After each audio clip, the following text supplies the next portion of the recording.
Assalamualaikum warahmatullahi wabarakatuh. Kita lanjutkan materi berikutnya tentang partikel materi dan penggunaannya dalam kehidupan sehari-hari. Pada minggu kemarin kita sudah membahas tentang atom, ion, dan molekul ya. Nah, minggu yang kemarin kita sudah bahas partikel penyusun benda mati dan benda hidup, proses pembentukan molekul, dan sekarang kita akan bahas sifat dan kegunaan bahan serta pengaruhnya terhadap kesehatan. Nah, bagian yang dipelajari yaitu pertama adalah sifat bahan dan yang kedua adalah kegunaan dan pengaruh bahan terhadap kesehatan. Sifat bahan di sini ada dua ya. Yang pertama itu sifat fisika dan yang kedua adalah sifat kimia. Apa itu sifat fisika? Sifat fisika itu sifat materi yang berkaitan dengan keadaan fisik suatu zat dan tidak berhubungan dengan pembentukan materi baru. Sedangkan sifat kimia itu merupakan karakteristik suatu materi yang berhubungan dengan interaksi antara materi tersebut dengan materi lainnya. Nah, kalau dijelaskan lebih terperinci, sifat fisika itu bisa dilihat dari kerapatan, kekerasan, elastisitas, daya hantar listrik atau panas, viskositas, kemagnetan, titik didih, titik beku, dan titik leleh. Sedangkan untuk sifat kimia itu berupa kestabilan, kereaktifan, keterbakaran, daya ionisasi, dan korosivitas. Nah, bahan-bahan apa saja yang akan kita pelajari pada sifat bahan kali ini? Yang pertama adalah kaca. Kaca itu pasti kalian sudah biasa menemukannya di rumah ya, karena jendela rumah kita pasti kebanyakan terbuat dari kaca. Nah, kaca itu terbuat dari silikon oksida, kapur, soda, dan oksida logam berupa natrium, kalsium, magnesium, serta aluminium.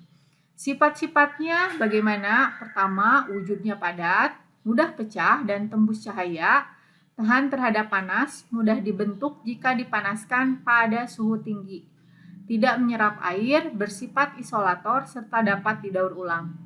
Benda yang terbuat dari kaca mudah pecah jika terjatuh. Jika mengenai bagian tubuh, pecahan kaca dapat membahayakan karena dapat menimbulkan luka. Bahan yang berikutnya adalah tanah liat dan keramik. Nah, tanah liat ini terdiri atas butiran-butiran partikel liat yang halus. Tanah ini sukar dilalui air, tetapi mudah sekali untuk dibentuk. Nah, contohnya untuk apa? Untuk pembuatan batu bata, genting, dan gerabah. Efek bahaya yang ditimbulkan keramik diduga karena adanya kandungan unsur zirkonium, terutama keramik putih. Zirkonium ini dapat memberi efek buruk karena dalam jangka panjang dapat mengakibatkan kanker kulit.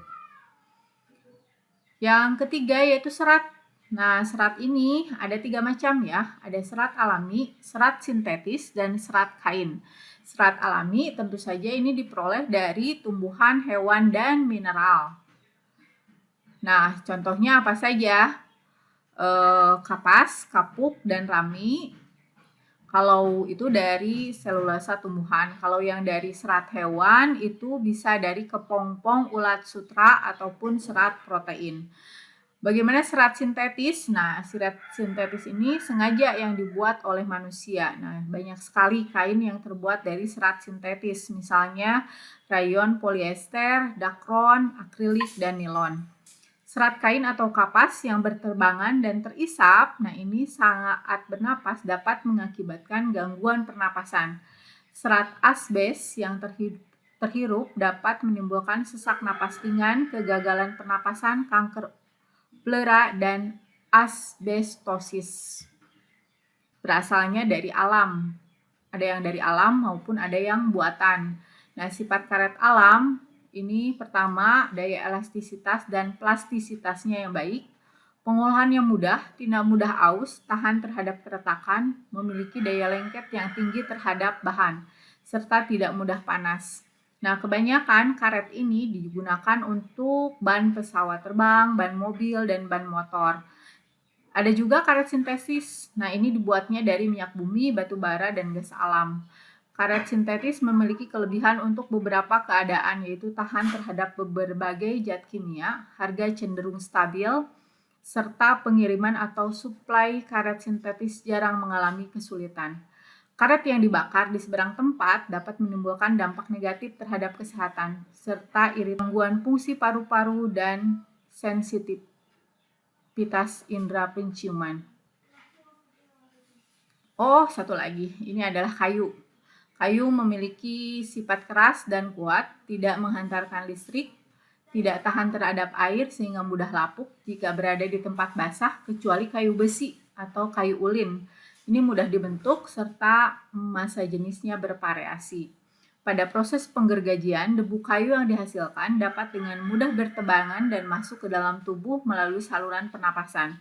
Hal ini dapat mengakibatkan iritasi dan alergi saluran pernapasan. Selain itu, alergi kulit juga dapat timbul akibat debu kayu yang menempel di kulit secara terus-menerus. Plastik.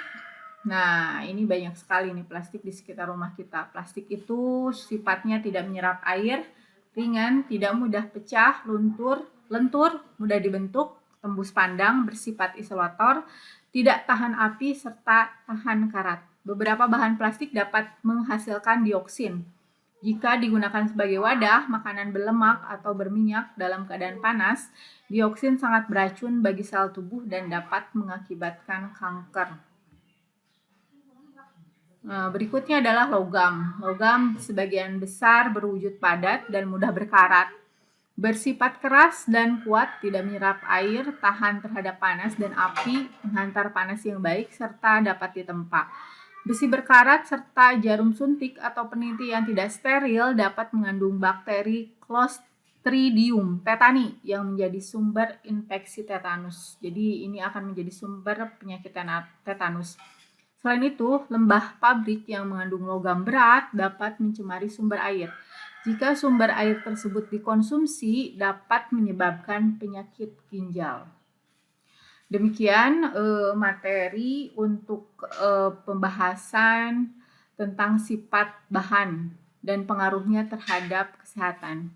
Setelah kalian simak materinya, silakan kalian lanjutkan dengan mengerjakan soal latihannya ya.